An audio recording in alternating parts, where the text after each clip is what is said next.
Selamat datang di video ini. Seiring dengan meningkatnya persaingan teknologi antara Tiongkok dan Amerika Serikat, industri chip global menghadapi tantangan dan perubahan yang belum pernah terjadi sebelumnya. Tiongkok telah mengumumkan tenggat waktu untuk menghentikan penggunaan chip impor secara bertahap. Hal ini membuat industri chip global mempercepat fragmentasinya. Berita terbaru menunjukkan bahwa Tiongkok mempercepat lokalisasi semikonduktor industri dengan langkah terbaru untuk mengecualikan produk impor dari sistem telekomunikasi Tiongkok. Sebelum tahun 2027, operator telekomunikasi akan secara bertahap menghilangkan prosesor impor sebagai inti perangkat keras yang akan sangat berdampak pada raksasa chip Intel dan AMD. Jadwal substitusi dalam negeri telah diputuskan. Karena kurangnya produk dalam negeri sebelumnya, proses industri telekomunikasi sangat bergantung pada chip impor. Saat ini pengadaan operator telekomunikasi telah lebih beralih ke pengganti buatan dalam negeri. Alasan dari tindakan ini adalah karena proses dalam negeri telah meningkat pesat dalam kinerja dan kualitas dan otoritas regulasi yang lebih stabil. Otoritas yang berwenang memerlukan operator seperti China Mobile, China Unicom, dan China Telecom akan memeriksa produk non-domestik pada peralatan mereka dan menetapkan jadwal penggantian yang jelas dengan batas waktu terakhir adalah tahun 2027. Pabrikan Amerika Intel dan AMD menyediakan prosesor inti untuk peralatan jaringan di seluruh dunia dan keputusan Tiongkok telah memberikan pukulan berat. Pada hari Jumat bagi saham Intel turun sebesar 5,2% dan AMD turun sebesar 4,2%.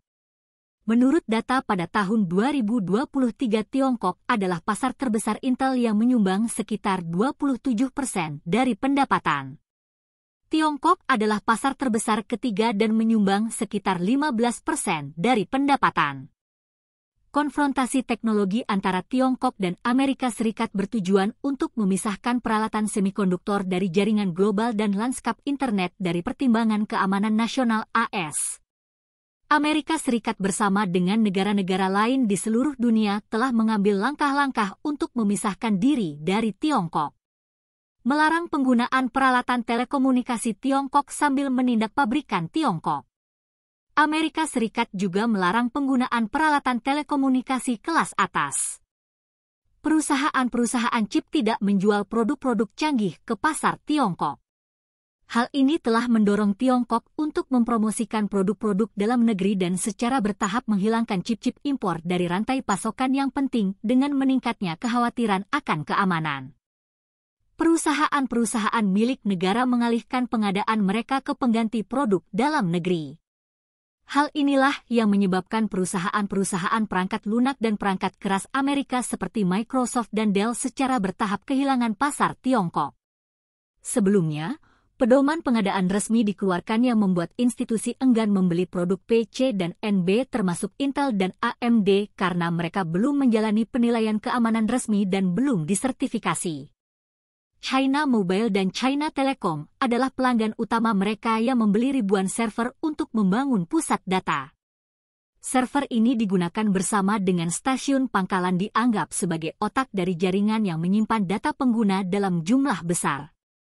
Namun hal ini juga membayani prospek pabrikan Amerika di pasar Tiongkok. Sebelum melanjutkan lebih jauh, beritahu kami apakah Anda menyukai videonya. Jika ya, silakan klik suka dan bagikan, dan mari kita lanjutkan.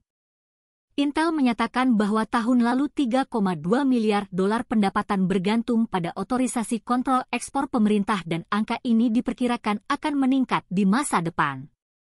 Promosi industri semikonduktor dan pengembangan rantai pasokan di Tiongkok semakin intensif. Persaingan pasar operator telekomunikasi menunjukkan bahwa Tiongkok sedang bertransisi dari 5G ke kecepatan jaringan yang lebih cepat dan akan menjadi negara yang maju. Dan akan menjadi pasar utama bagi peralatan komunikasi nirkabel masa depan, sementara operator telekomunikasi di wilayah lain di seluruh dunia memperlambat pengadaannya.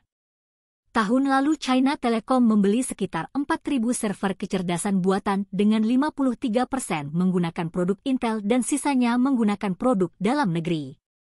Pada tender sebelumnya Intel memiliki proporsi yang lebih tinggi.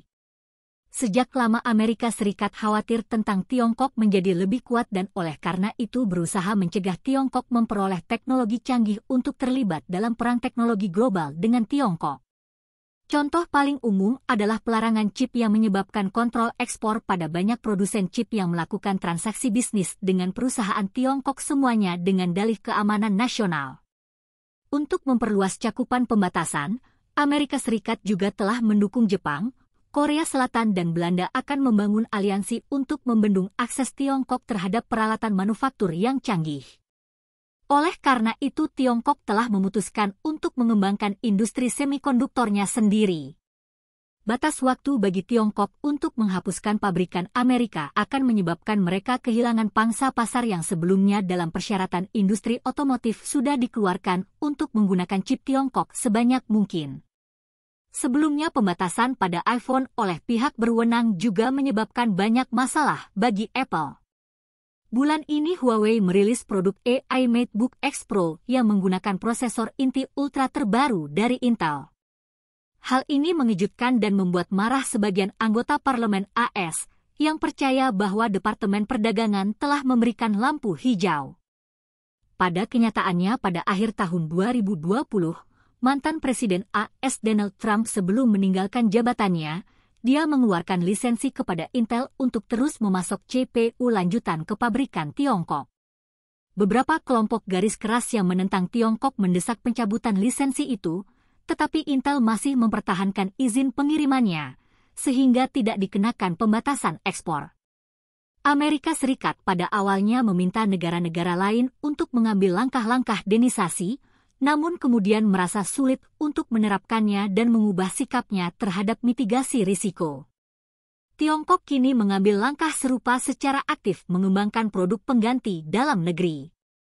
Untuk mencegah tersedak di bidang-bidang kritis deamerikanisasi secara bertahap mulai merugikan produsen Amerika. Yang juga merupakan kasus reaksi terbaru yang diakibatkan oleh berbagai tindakan yang diambil oleh Amerika Serikat untuk membatasi pembangunan Tiongkok. Pusat Evaluasi Keamanan Informasi Tiongkok telah mengumumkan gelombang pertama produk yang aman dan proses serta sistem perangkat lunak yang andal, semuanya dari perusahaan Tiongkok termasuk HWS, Shanghai Zhaoxin, Feiting Xinhui, Teknologi Informasi Lungsun dan Informasi Haiguang, dalam hal sistem operasi ada Galileo Carine, Visium dan UnionTech. Semuanya berbasis pengembangan Linux. Selama beberapa tahun terakhir perang teknologi antara Tiongkok dan Amerika Serikat telah menjadi fokus perhatian global. Perang ini bukan hanya tentang persaingan teknologi tetapi juga tentang perebutan dominasi global dan vitalitas ekonomi Tiongkok dan negara-negara lain. Amerika Serikat telah terlibat dalam persaingan sengit dalam semikonduktor 5G kecerdasan buatan dan bidang lainnya, masing-masing berusaha untuk menjadi pemimpin dalam inovasi teknologi. Namun persaingan ini bukan hanya perlombaan teknologi tetapi juga melibatkan banyak masalah seperti keamanan dan perlindungan privasi dengan perkembangan teknologi. Nilai data menjadi semakin menonjol dan kemampuan untuk mengendalikan data akan menentukan daya saing di masa depan. Oleh karena itu perang teknologi antara Tiongkok dan Amerika Serikat juga telah berkembang menjadi perjuangan untuk keamanan data dan perlindungan privasi. Bagaimana pendapat Anda mengenai video ini? Jika Anda punya pendapat, silahkan tuliskan pendapat Anda pada bagian komentarnya. Dan jika Anda suka dengan video ini, silahkan klik like dan subscribe. Dengan begitu kami akan membuat video lainnya untuk Anda semua. Terima kasih dan sekian dulu dan sampai jumpa di video berikutnya.